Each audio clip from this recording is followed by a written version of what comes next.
Good afternoon, everybody. I'm Dr. Tim Babineau. I serve in the role of the Chief Physician Advisor for ECG Management Consultants. And I'd like to welcome you to the third of three podcasts entitled White Coats in the Corner Office, where we explore the journey, the role, and the perspectives of physician chief executives, a role that I had the privilege of having for nearly 15 years after being a surgeon for 25 years. I'm absolutely thrilled and delighted to be joined by not only two colleagues, but two people I consider friends. Dr. Susan Moffat Bruce, who is the president of Lahey Hospital and Medical Center, and Dr. Sunny Eapen, the immediate past president of the University of Vermont Health System. So Sunny and Susan, welcome. Thank you. Thank you. Thank you for taking the time. So typically the way we start this off is people are really curious about the journey, how you went from clinician to the corner office. So is it okay if I call you Susan? Of course, yes. Okay, yeah. So Susan, I'm going to start with you and really kind of pick it up, beginning with, I went to medical school, and here's where I am today, and take your time. No, that's great. Well, thank you very much, Tim, for the opportunity, and lovely to be here today with Sunny. My journey has been one maybe less traveled. I think I will preface it by that. And it's been one that has granted me many opportunities, and many connections and relationships have been created over, 20 years in this space now. But starting at the beginning, as you noted, I did do my medical school and my general surgery training in Canada at Dalhousie University, and I'm very proud of my heritage therein.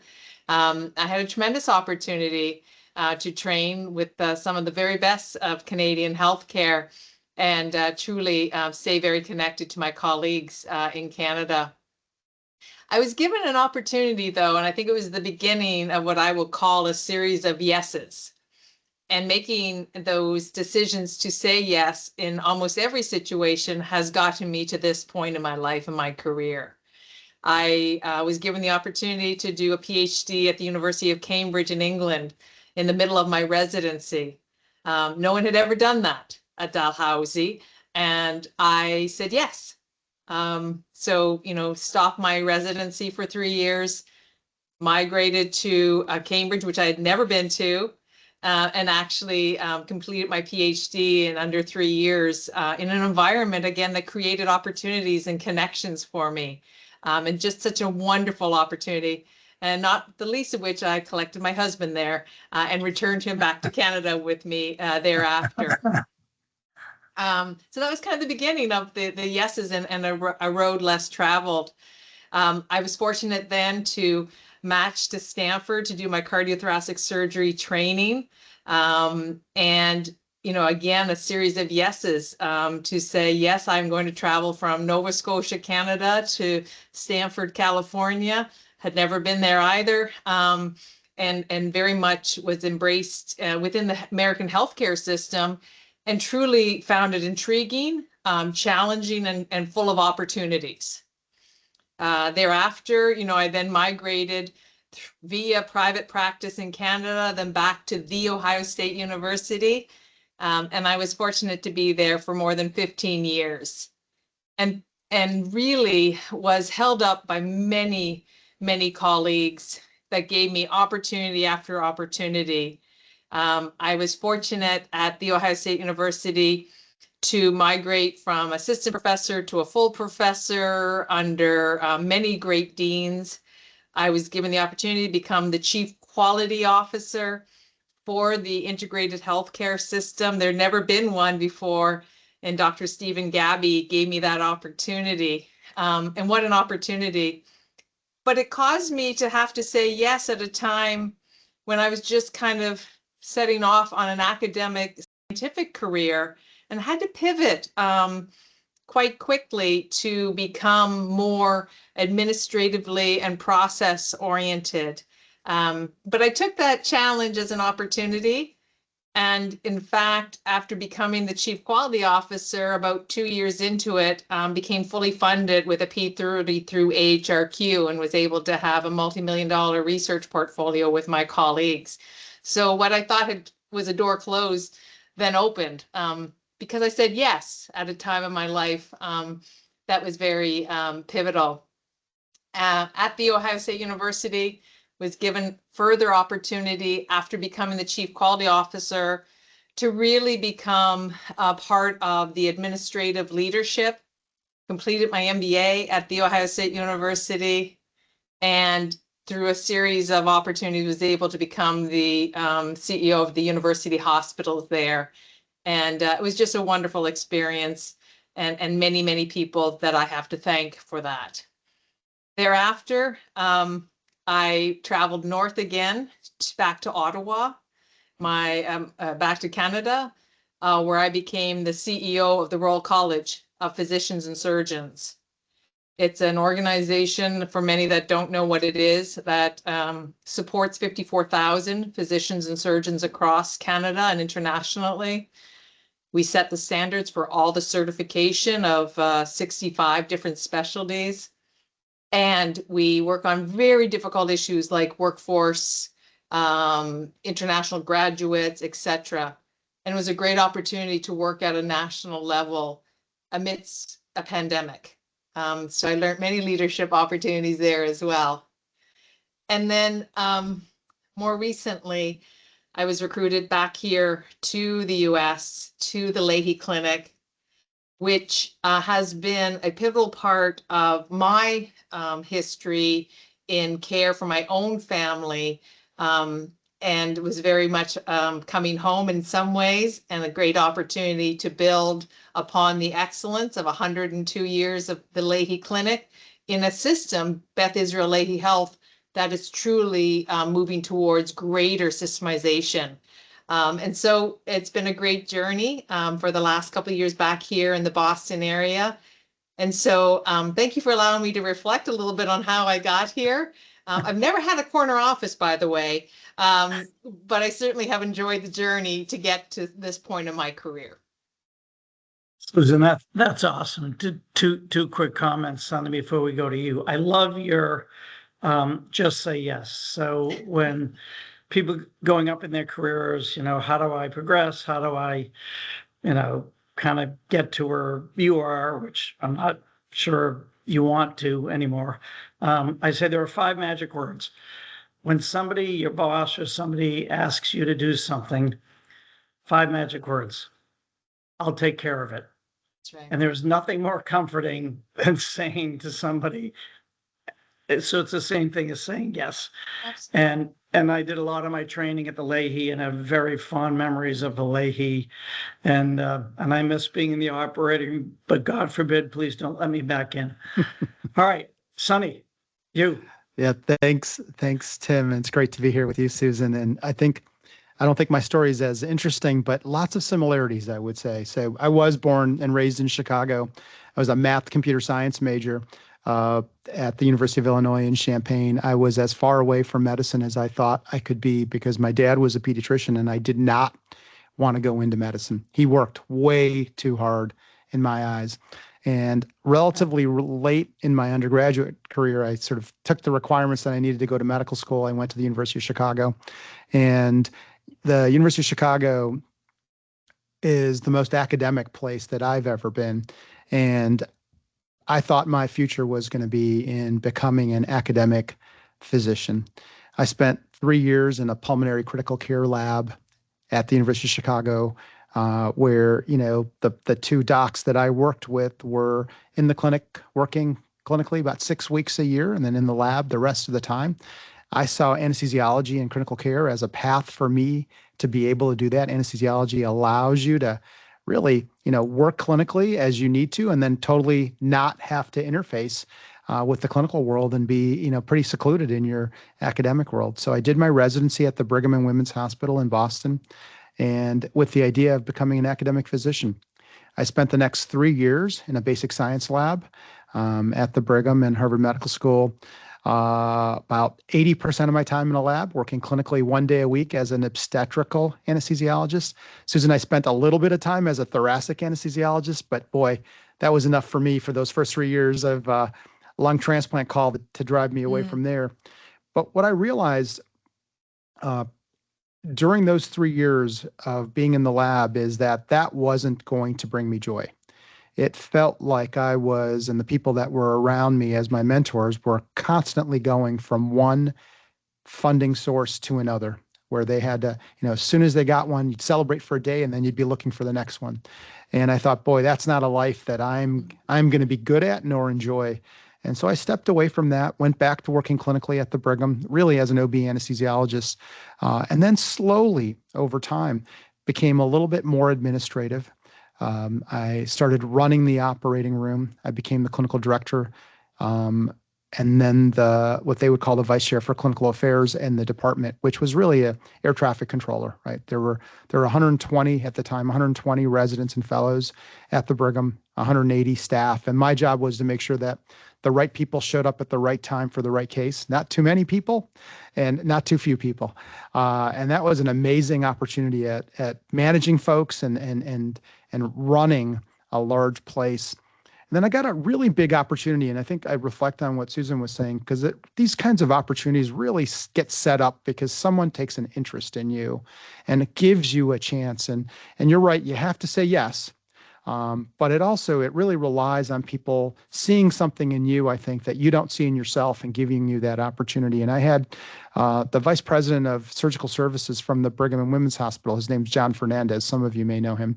And John became the CEO at the Mass Eye and Ear. And he said to me, Sonny, would you like to come over and be the chief of anesthesia and the medical director of the OR at the Mass Eye and Ear? And I still remember what I said to him was, I'm an OB anesthesiologist, right? Unless you've got a lot of pregnant patients that need eye care, I'm missing something, because I've never in my life taken care of an ophthalmology patient. And I avoid the otolaryngology room because that they're always throwing up, and it kind of grosses me out in there. So he goes, it's not an anesthesia job, Sonny. This is a leadership job. You told me you wanted to be a leader, and here's an opportunity for you to be a leader. And so I went over there, and similar again to Susan, it was an amazing opportunity with great guidance and people around me really showing me the way. I was able to get my MBA. While I was there, I went over to Yale in their executive MBA program, really thanks to John and the support from the Mass Eye and Ear to allow me to do that. And then came back and became the chief medical officer at the Mass Eye and Ear. And then had the opportunity to move back to the Brigham and Women's Hospital, quite frankly, to my dream job, which was the chief medical officer there. And I had overseen, similar to Susan's, quality and safety and the medical staff office at a much smaller place at the Mass Eye and Ear, and then went over to the Brigham to do that, which was a much more complex place to do that. And during COVID, we had an unexpected change in the leadership where the president of the Brigham stepped away from her role, and the CEO of Mass General Brigham came to me and said, you think you could step into the president role for about 3 months? We really need somebody to do that. And I said, no. Unlike Susan, I said, I don't think I know how to do that job. And during this time, I think you want someone that understands how to do that job. And she said, don't be ridiculous. You know how to do this job. You can step into it. And I'll again, someone seeing things in you that you don't see in yourself. And I stepped into that role, and I struggled for the first 6 weeks. And then I made a decision that I'm just going to go have fun and do the best that I can. I spent nearly the next year in that interim role as the president of the Brigham. And I think the most influential piece in my head was the idea that one person could have an impact on 22,000 people, and that you really could make a difference in the way that an organization behaves, acts, and shapes the community and the patients that they take care of. And that was awesome. It was just unbelievable for me. And so when the Brigham identified a permanent role and I stepped back into my chief medical officer role, I had the opportunity to come here to the University of Vermont, which was doing really what MGB and B.I. Leahy was trying to do, which was really to unify and bring together a group of disparate, loosely federated group of institutions. Here, there were 8 of them, to try to bring them and unify them into one. So it was an amazing opportunity for me to step into that space in a place that was acceptable by my wife to move, to come out here. And so that's the path and the trajectory that I got here. And it's been an amazing opportunity. I would have never, I think, Susan, you'll have to share, but I never imagined that I would be in this role. So it wasn't a path that I set out to as I entered medical school or started residency. It was really a path of opportunities being offered by great mentors, saying yes, and then stepping into with some uncertainty and a little bit of fear and excitement about what you could achieve in that space, and continuing to do that. So I really encourage people that I speak with similarly to say yes. If you've got the chance to say yes, say yes, because that you never know where that's going to lead you. And it's been an amazing ride. So thanks for listening. No, that's great. I'll make 2 quick editorial comments. So as I mentioned at the outset, we've interviewed 4 other physician CEOs, and what's clear and what will come out in the podcast is there's no straight line to the corner office. No one graduated medical school saying, I want to be the CEO, and somehow leadership emerges. I'm the last of 7 kids. My dad was literally the Norman Rockwell town doctor, great mentor, great physician. And I remember when I told him, I said, Dad, I'm leaving surgery to go to administration. And he said, oh, so you're going to the dark side. And I said, well, Dad, you can curse the darkness or light a candle. And hopefully I'll light a candle. And I think that's what physicians do. We go from taking care of patients one at a time to, I woke up every morning and I had, 50,000 patients I was responsible for. But I woke up every day as a physician first. And then that informed my leadership decisions. Was there a point in your career when you just all of a sudden took a left-hand turn or a right-hand turn, or it just kind of evolved? Susan? I can remember the time when I had to make the decision to take the road less traveled. And it was a difficult time in my life. Obviously I wanted to go for this opportunity as the chief quality officer. I interviewed, actually, Dr. Gabby presented me with this opportunity after I'd gone through the interview process with the checklist manifesto as the book, and I still have that with his signature inside. And at the same time, though, I had a K award, and I had to make the decision to forego my K award to become the chief quality officer for the Ohio State University Wexner Medical Center. And I took a lot of time to make that decision. In fact, I put it on hold for a year whilst I made the decision and really evaluated. I had a basic science lab as a transplant immunologist. And I took great counsel and great mentorship from colleagues. But in particular, I went to see Dr. Chris Ellison, who was my chair at the time, and truly one of the greatest icons in surgery. And he said to me, Susan, something like you said, Sonny, you could take care of patients every day and you will do great things. And you also have the opportunity to change thousands of people's lives every day. You have the opportunity through this role to change policy, to improve access, to think about things on a greater scale. And your impact will be felt more so. And so I made that decision. It was a difficult one, but I can remember the day, I can remember the time, I can remember leaving Chris's office and just thinking, this is the road I'm going to travel. It's the best decision for me right now. And and I often reflect on it, and I know I made the right decision, but I took the time, and then I took that road. Awesome. Sonny? I think similarly, maybe not as sharply distinctive, but for me, it was the progressive decrease in clinical care.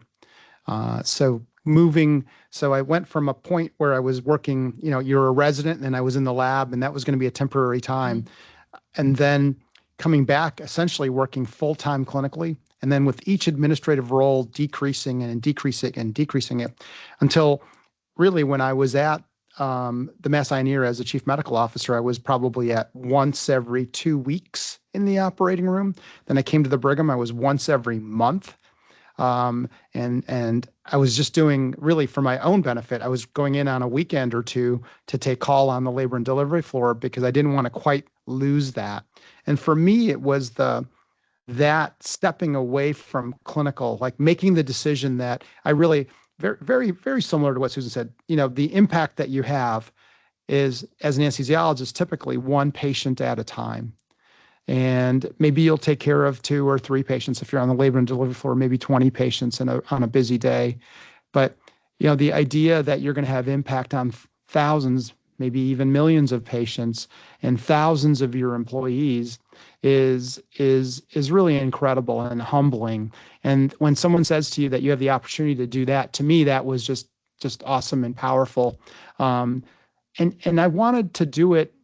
I wanted to really have the opportunity to do it in a way that I thought, the buck really stops with me, and I can do it with kindness and humility and be successful in that path of doing it that way. I thought for me that was just really an amazing opportunity. So that step to be able to take from moving away from clinical work to doing more and more administrative work, because it would give me the opportunity to transform more lives, and feeling that and understanding that was the big change, I think. It's a perfect segue into my next question. And I need to choose my words carefully because some of my best friends are non-physician CEOs, and they're spectacular, right? I'm not suggesting that you need to be a physician to be a great CEO. Far from that. I could rattle off a list and you know who they are. However, like you, I've been in healthcare 40 years. I can't remember a more challenging time in American healthcare than we're facing right now. And I do believe the physician CEO brings a unique perspective to the role. Not that you need to be a physician to be an effective CEO. I'll say that now for the second time. But I'd love to hear, and I'll go to you first, Sonny, like, how does your role as a physician, inform how you lead? Yeah, so I think you're absolutely right. I think we have great CEOs who are not non-physicians. I also think that the actual taking care of patients and feeling the pressure of taking care of patients, talking to family members about their health, about decisions that you're going to make, about keeping patients waiting as a provider, where you've got to make a decision about what you're going to do, and it means that someone else is going to wait. And that may be because of an administrative decision, or because of a funding issue or a staffing issue that you've got to make, or to talk to a patient where something didn't go well, or they may have had a family member who died. I think as a provider, and I'm careful, maybe as a physician, but as a provider, certainly, having gone through those experiences changes the perspective, changes the way that you make decisions in that corner office, as you described it, or in that administrative role. And I think for me, it really comes back down to, when we made decisions, it always came back down to, do we really understand the impact of what this means to our community, to our patients, to our families that are living here? And I think that even the most experienced non-clinical CEOs I've seen, they are lacking in that one piece that you just can't get. And they will tell you that. And they can be phenomenal and bring other skills that I can't bring. But that is something that I feel like in leadership in healthcare, that when you bring that forward and lead with that, that is just so powerful as a provider, as a clinician, as a physician in that space. Well said. Susan? Yeah, I think that first of all, I think it's a privilege to be in a leadership role in every instance. And I truly feel that as a president and a CEO, I'm here to serve patients and my colleagues and all of our community. And I understand, I think, through my training, through my formative medical, as well as scientific training, what are the levers and what are the problems and what are the things that really matter most to patients and families. And I feel that deeply. I've held the hand of a patient when they're not doing well. I've had that gratification when we've cured somebody. I've understood the frustration when we haven't had a decision made fast enough so that it impacted the patient's life or the community's wellness. And I carry that empathy, and I use it for the betterment of this role that I sit in and that I'm responsible for. And so, I made that decision to do the training as a physician, to be a physician and continue to be a physician. And I bring my leadership to that. Having said that, Tim, and I think Sunny, you'd probably agree, I partner deeply with colleagues, whether or not they're physician CEOs or non-physician CEOs, because I think we collectively at this time in healthcare and for the foreseeable future need to have a coalition and a collaboration that is founded on trust and wanting to move forward in a very difficult time. And so I see us being really unified, because without that unification, this is going to continue to be really a challenge for us individually. Yeah, totally agree with you, Susan, on that. Oh, sorry.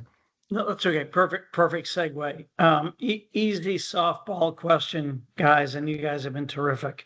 This, softball question. If you could fix one thing in American healthcare, like really deep dive on one thing, and this is an impossible question, so that's why I end with it. What would it be, Susan? I think the one thing that, and it's huge in many ways, but it's one word, it's access. It's that access to care for patients, so that they have the access that they need, where they want it, by whom they want to be cared for.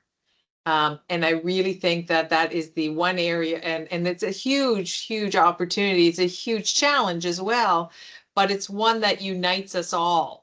And I think that as we go forward, we need to continuously look to improve these issues around access to care, access to wellness, access to preventative medicines.